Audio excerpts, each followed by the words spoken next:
Maybe you're thinking about moving to Palo Alto. After all, there are amazing work opportunities around here. But you're curious, what does it look like to really live here? Is it really like the show Silicon Valley? Today, I'm going to spill the bean and give you the pros and cons about living here in Palo Alto.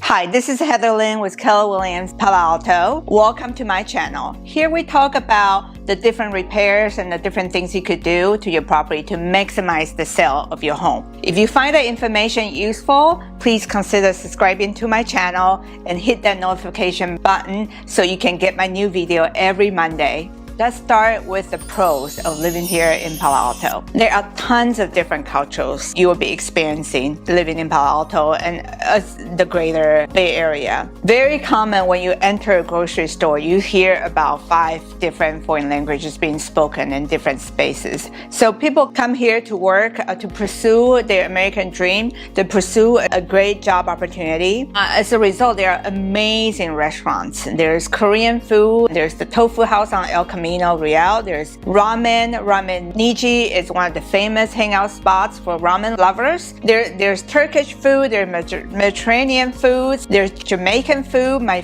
all-time favorite Jamaican food is the coconuts here in downtown Palo Alto. Make sure you check that out. Their jerk chicken is off the hook. And there's so much more. So tons of diversity, and as a result, great restaurant scene here in Palo Alto. There are lots of local parks and trails. People live outside because, here we enjoy more than 300 days of sunshine, like a typical Californian. Lots of parks. There's Mitchell Park, which is a huge community hub. It's housed the famous Magical Bridge Playground, which is the favorite spot to hang out if you have young children. There are libraries, there's multiple sports fields, tennis courts, and horseshoe pits. If you are someone who likes the outdoors and like to hike, the Stanford Ditch is another amazing place to go. The loop is about 3 to 4 miles. It's a great workout. It's got the hills, it's got the flat, and it's got the downhill. So a lot of people go there just to get a great workout, and you get to enjoy a nice, breezy, sunny weather out there. Cornelius Ballpark is almost 14 acres and lots of open space.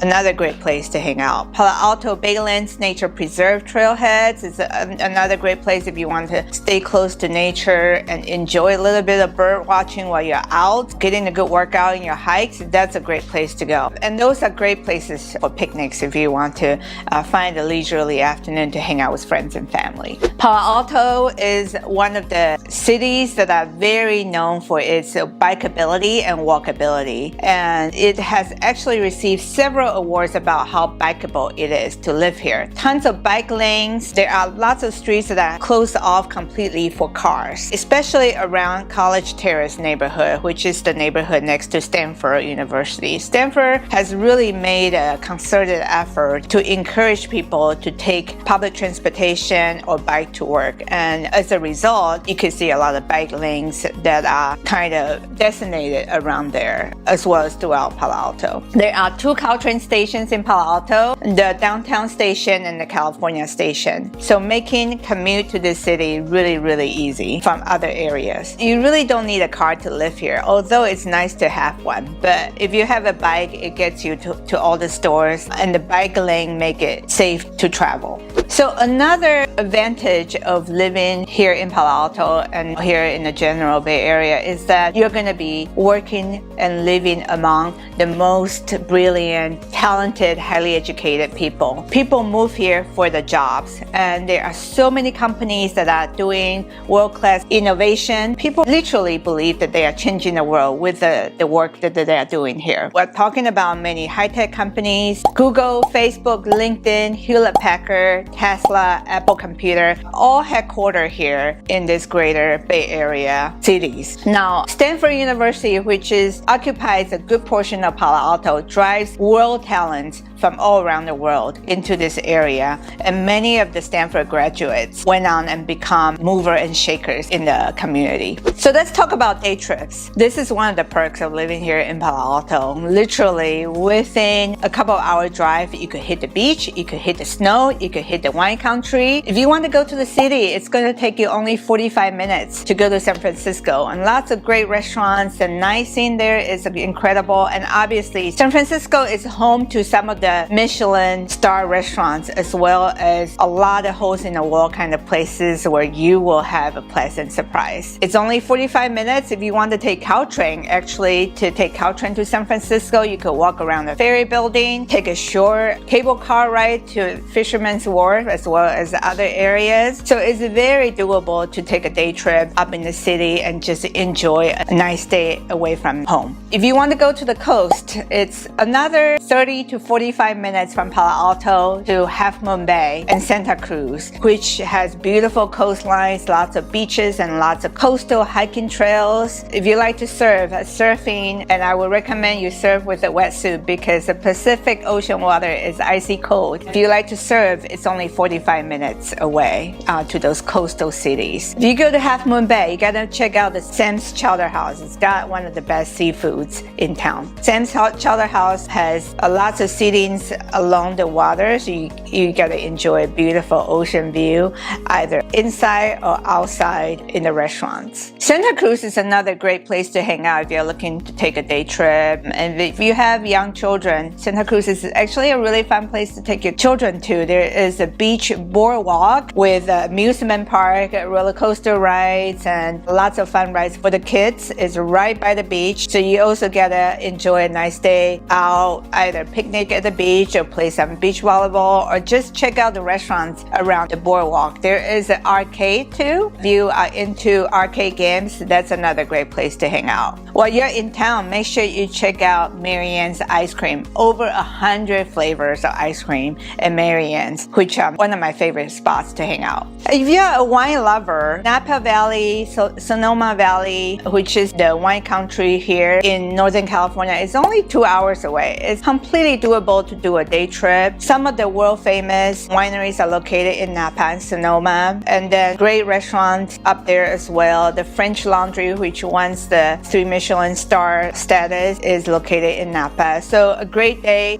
going to Napa is very easy from Palo Alto as well. Thomas Keller, which is celebrity chefs, also opened a few other restaurants. Ad Hoc is another restaurant that's worth a visit. It's famous for its buttermilk fried chicken. And there are many lesser known wineries, such as Lodi, which is famous for its Zinfandel. Personally, I love going to Lodi for Zinfandel tasting. The price point is a lot lower than Sonoma and Napa. Another great place to visit would be Morgan Hill and Livermore. Those are the nearby cities, a little closer to Palo Alto, about an hour away, offers wonderful wine collections. So if you're a wine lover, you will love living here in Palo Alto. And if you're an avid skier or snowboarder, Lake Tahoe is only 4 hours drive. And again, if you really want to push it, totally feasible to do a one-day trip. I personally have waken up at 3 a.m., drive out there, snowboard it for the whole day, and come back home. So it's completely doable if you even want to do a one-day trip. But most of the people like to stay for a few days and really take advantage of the whole snow scene. So Lake Tahoe is another great place to hang out. And if you like the national park scene, Yosemite is about 3 to 4 hours away from Palo Alto. It's got one of the most breathtaking sceneries in California. El Capitan and Half Dome are some of the most spectacular hike and most challenging hikes, so you might want to check that out.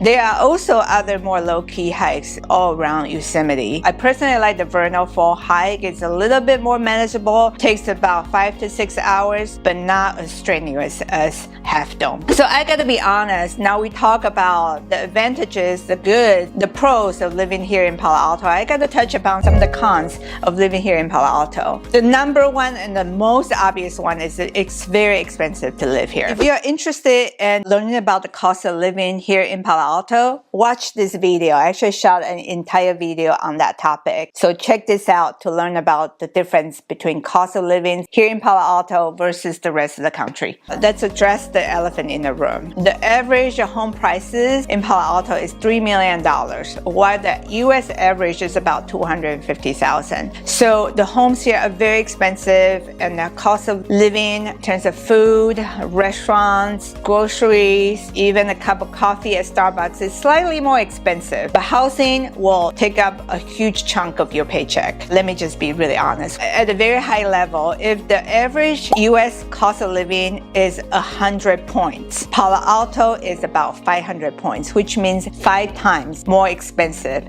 to live in Palo Alto as compared to the average US cities. And the majority of that cost, again, is housing. It's the mortgage payment you have to make, it's the price you have to pay to buy a home here in Palo Alto. And let me tell you why that is. Why is housing so expensive? Well, the Bay Area is very, very unique. We are sandwiched, if you look at the map, we are sandwiched between 2 bodies of water, the Bay and the Pacific Ocean. There's not really a lot of land to develop. There's limited space from San Francisco to Peninsula to Silicon Valley. The world's top 20 tech companies are located here. Lots of talent, lots of demand for housing. The lack of developable land and the huge concentration of high-paying jobs is what drives up the housing cost. So that's one of the reasons that are unique about this area. So the number 2 negatives is the pressure. Let's be honest here. When you are living amongst so many type A, high drivers, ambitious people, you could feel the pressure. A lot of high-tech companies pay you well, but they also expect you to perform. They want you to be the best at what you do. These companies are literally changing the world. They expect their employees to be the brightest and the toughest and the best in their fields.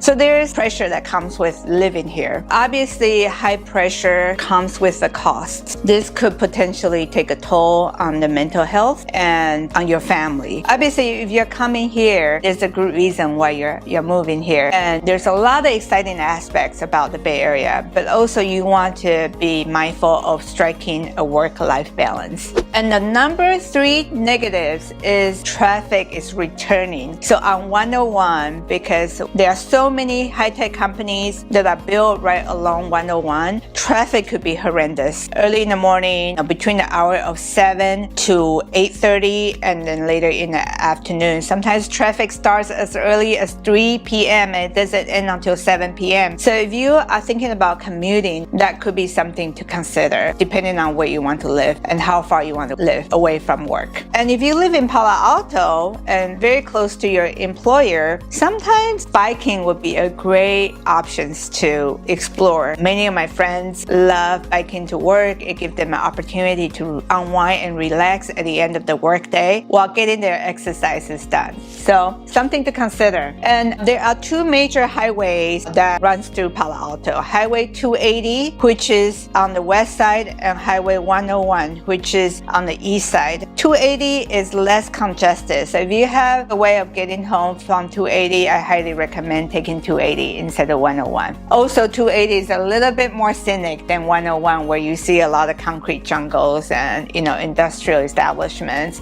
A little bit more greener. You see more hill and hill view and open space when you drive on Highway 280. So now you know what it's like to live here in Palo Alto. You might be curious as to what are the different neighborhoods here in Palo Alto. I actually did a video about that, so check out this video to learn about the different neighborhoods here in Palo Alto. I will see you there.